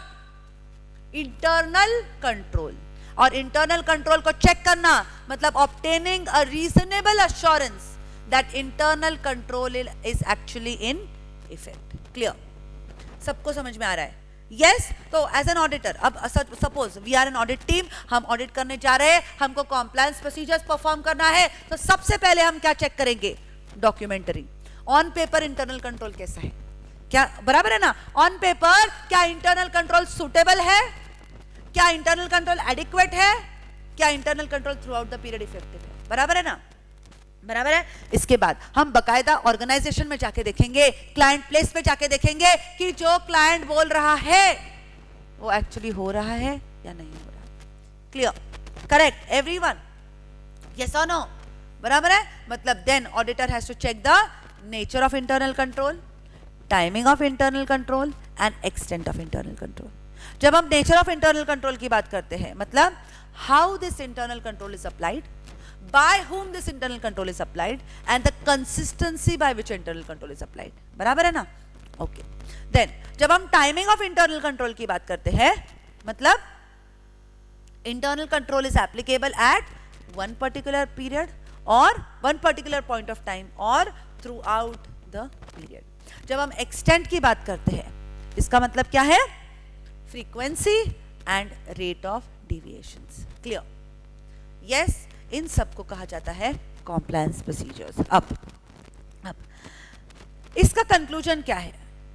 जब मानो कि हम ऑडिट टीम है, हमने कॉम्प्लायंस प्रोसीजर इफेक्टिव किए, ये कॉम्प्लायंस प्रोसीजर्स हमको क्या बताएंगे कि जिस इंटरनल कंट्रोल पे हम रिलायंस प्लेस कर रहे हैं, is it actually effective or not. बराबर है कि नहीं? यस और नो? बराबर है ना? सी अंडरस्टैंड, कुछ भी चीजें करते वक्त, जैसे कि फॉर एग्जाम्पल अगर आपने CA, CS, CMA, CFA, CPA, इन सब चीज़ों में, इन सब कोर्सेस में अगर आपने CA को चुना, तो क्या आपके दिमाग में कुछ ख्याल होते हैं कि यस, चार्टर्ड अकाउंटेंट को बहुत ज़्यादा क्या होता है ना, it is a very what renowned profession. बराबर है ना?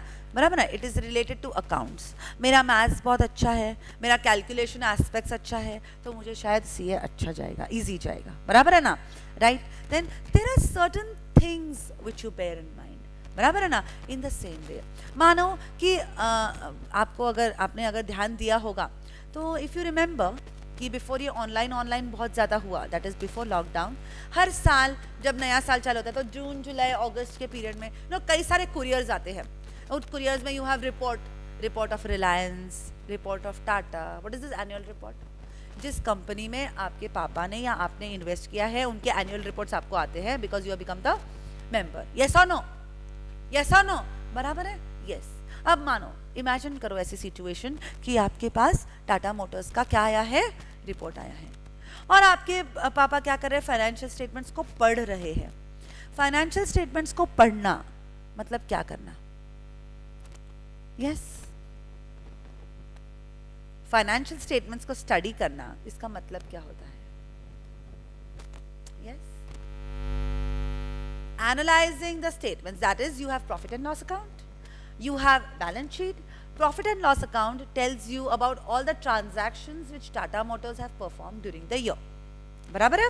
Yes, and balance sheet tells you the assets and liabilities at the year end. Yes or no?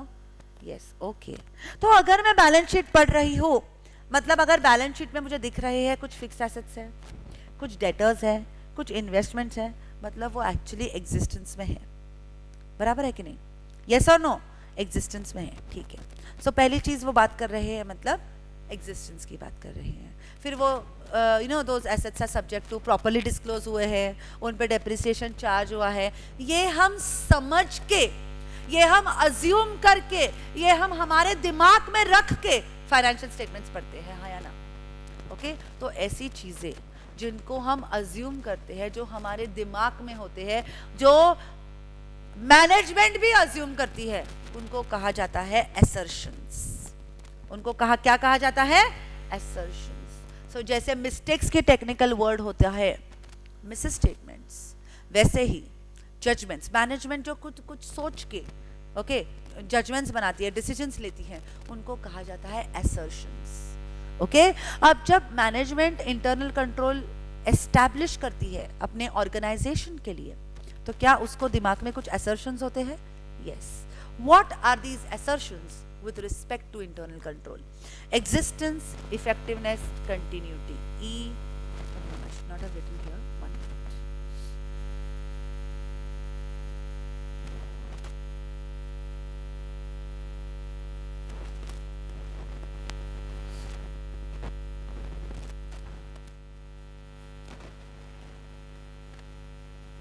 Yes.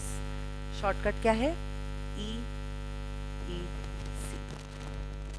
What are the assertions of internal controls? What are the assertions?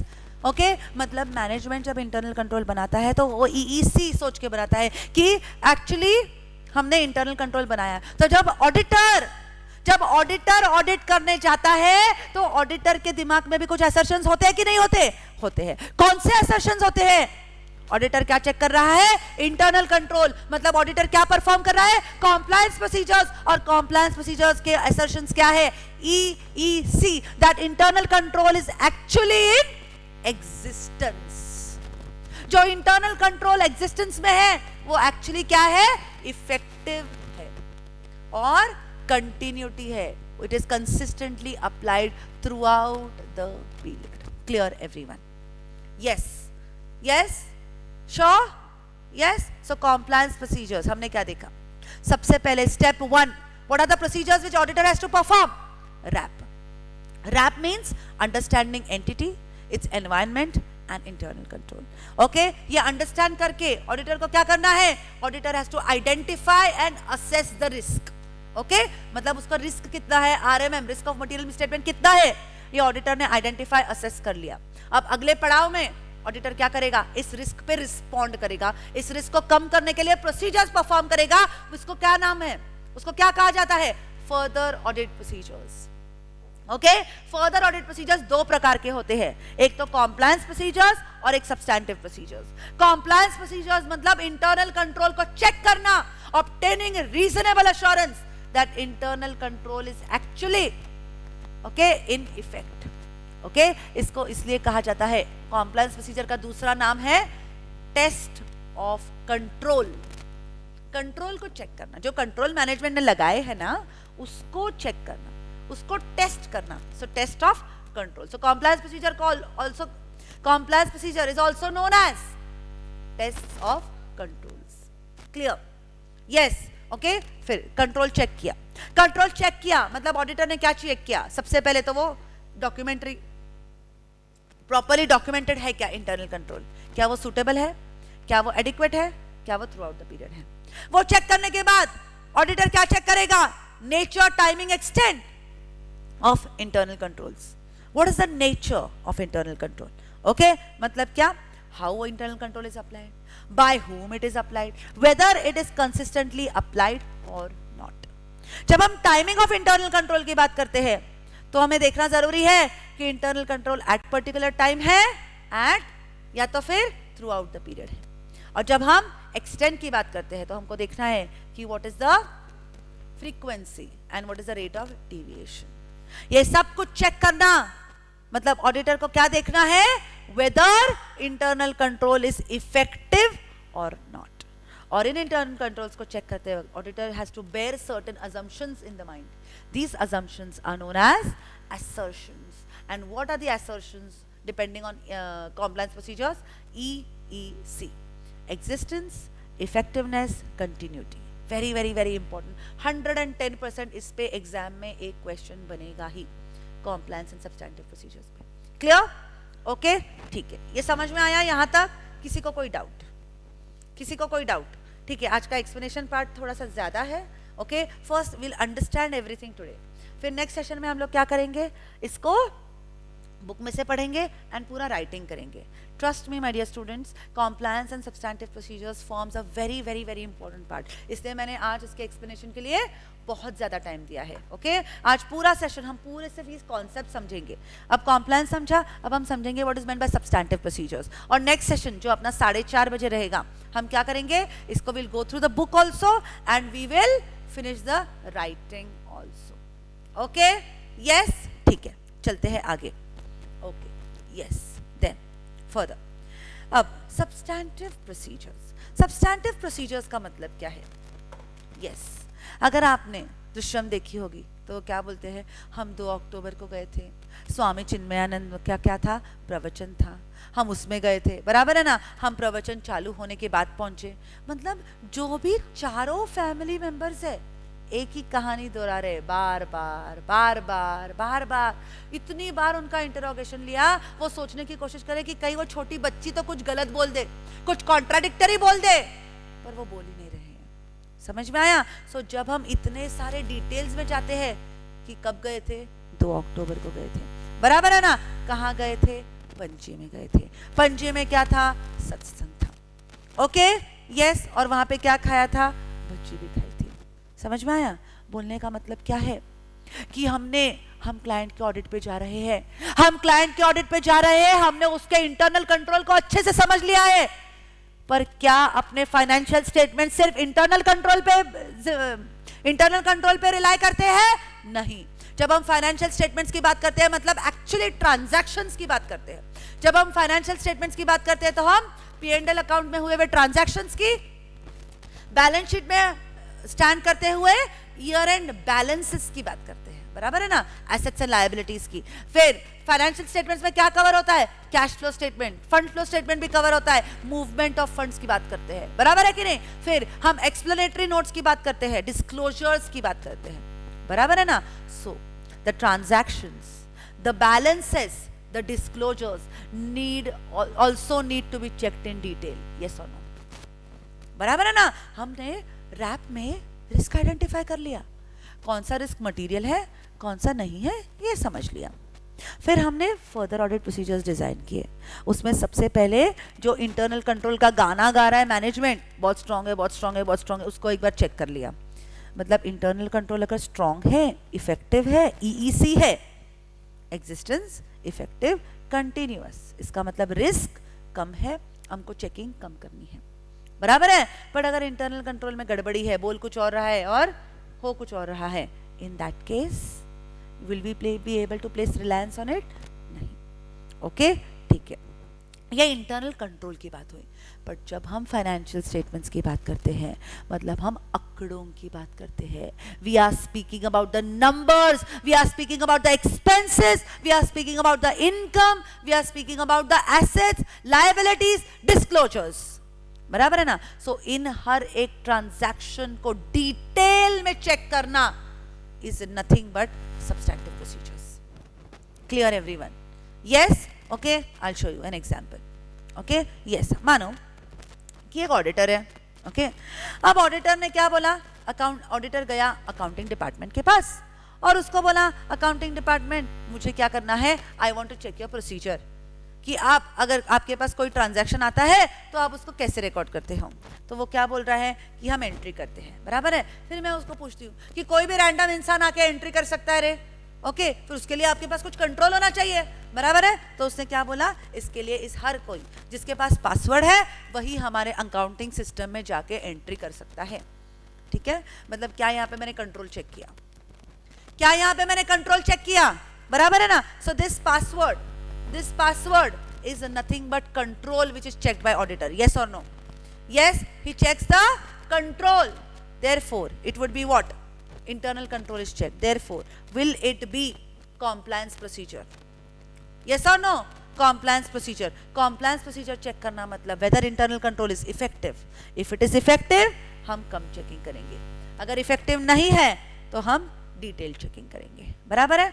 ठीक है, तो अब मैंने ये समझ लिया कि accounting system, financial statements finally depend करता है अकाउंटिंग सिस्टम पे.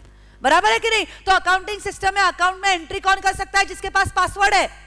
ठीक है, ओके. तो मैंने यहाँ पे कॉम्प्लायंस प्रोसीजर चेक किया, बट इसके बाद क्या मुझे इस एंट्री को भी चेक करना जरूरी है. मतलब क्या, जो एंट्री पास करी गई है क्या वो करेक्ट अकाउंट में गई है, क्या वो करेक्ट अमाउंट में गई है. बराबर है ना. क्या कोई एंट्री ओमिट तो नहीं हो गई, क्या सारे के सारे ट्रांजैक्शंस कंप्लीट फॉर्म में रिकॉर्ड हुए हैं. बराबर है ना. I have to check the details of these transactions also. I have to check whether these transactions are complete. पूरे के पूरे ट्रांजैक्शंस रिकॉर्ड हुए हैं या नहीं हुए हैं, क्या वो करेक्ट अमाउंट से करेक्ट अकाउंट में रिकॉर्ड हुए हैं या नहीं हुए हैं, क्या ये वैलिड है. वैलिड है इसका मतलब क्या है, क्या वो इस अकाउंटिंग ईयर में डिपेंड करते हैं. बराबर है ना. बराबर है. से फॉर एग्जांपल अगर वेजेस फॉर मशीनरी है तो क्या वो वेजेस अकाउंट डेबिट करूंगी कि मशीनरी अकाउंट में जाना पड़ेगा. कहां पे जाना पड़ेगा. यस, वेजेस फॉर मशीनरी का अकाउंटिंग एंट्री मशीनरी में जाना पड़ेगा, मशीनरी अकाउंट. बराबर है. So I have to check the validity of each and every transaction. बराबर है ना. सी, मैंने कॉम्प्लायंस प्रोसीजर में सिर्फ अभी तक कंट्रोल चेक किए हैं, आंकड़ों को चेक किए ही नहीं है, अभी तक डिटेल्स में हम गए ही नहीं हैं. तो जब कॉम्प्लायंस प्रोसीजर खत्म हो जाएगा उसके बाद टेस्ट ऑफ डिटेल्स आएगा. And test of details is nothing but checking of substantive procedures. Clear. Checking of substantive procedures मतलब इस एंट्री के लिए अगर पासवर्ड है या नहीं ये चेक करना, मतलब कंट्रोल को चेक करना है. बराबर है ना. पर फिर मुझे ये भी तो चेक करना जरूरी है कि ये जो एंट्री है क्या वो करेक्ट अमाउंट से हुई है, क्या वो करेक्ट अकाउंट में हुई है. बराबर है ना. क्या सारे के सारे एंट्रीज रिकॉर्ड हुए हैं या नहीं, क्या ये वैलिड है या नहीं. Okay, yes. So in details को चेक करना, क्या completeness, accuracy and validity. Checking the completeness, accuracy and validity of transactions is nothing but substantive procedures and test of details. Clear?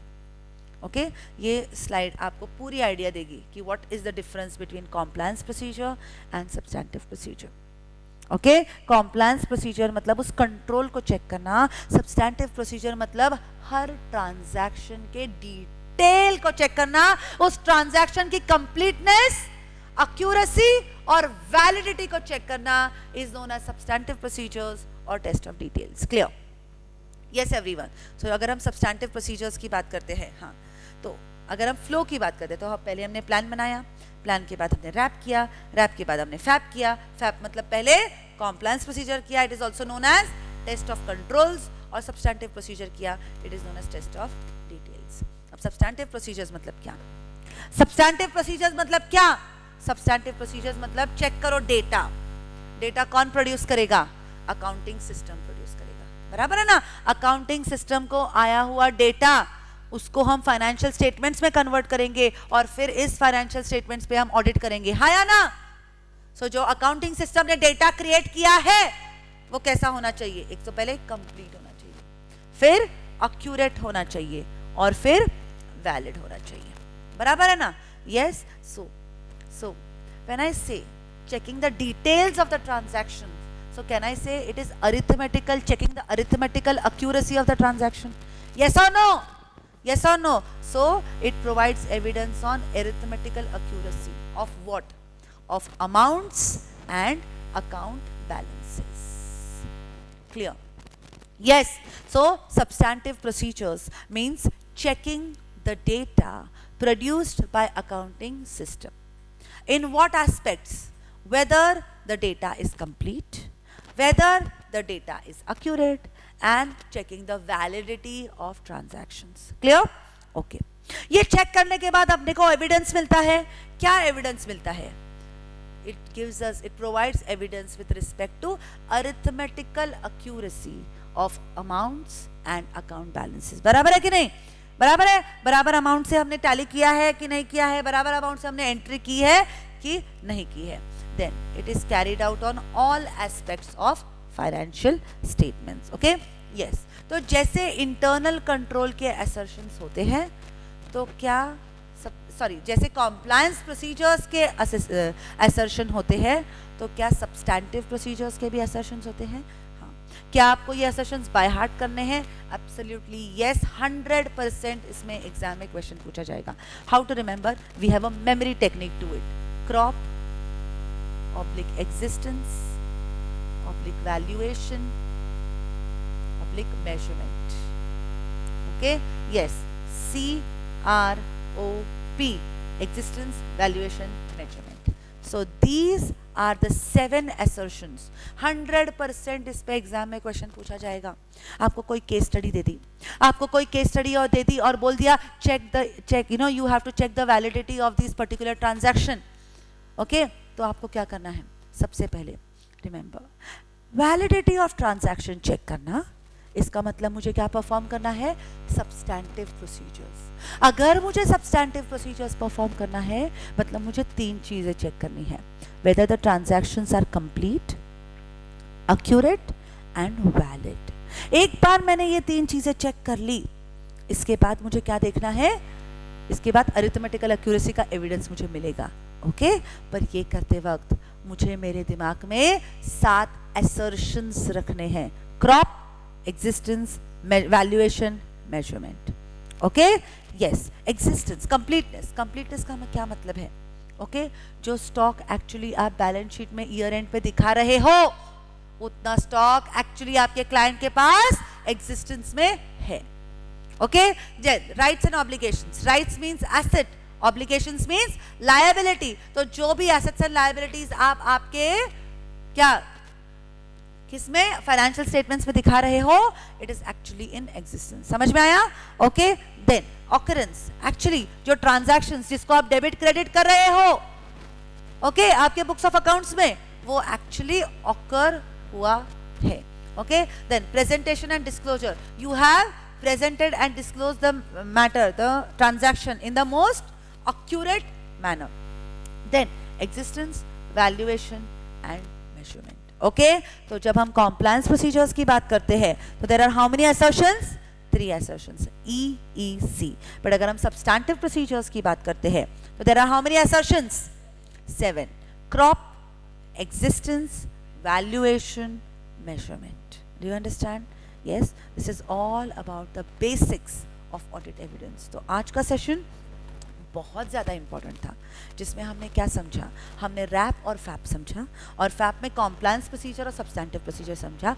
110% लिख के ले लो, इस पे एग्जाम में क्वेश्चन आएगा. ओके. कॉम्प्लायंस प्रोसीजर के 3 assertions हैं, EEC, एंड सब्सटैंटिव प्रोसीजर्स के 7 assertions हैं, crop, existence, valuation, measurement. Clear? Okay. अब अगले सेशन में हम इसको बुक से भी पढ़ेंगे फिर से एक बार, तो एक क्विक रिवीजन हो जाएगा, और उसका राइटिंग भी करेंगे, मतलब आपका 90% क्लास में ही रिटेन हो जाएगा. Okay. Then we will move ahead with the further standards on auditing which are applicable to audit evidence. Clear? Okay. Yes. See you soon in the next session at 4:30.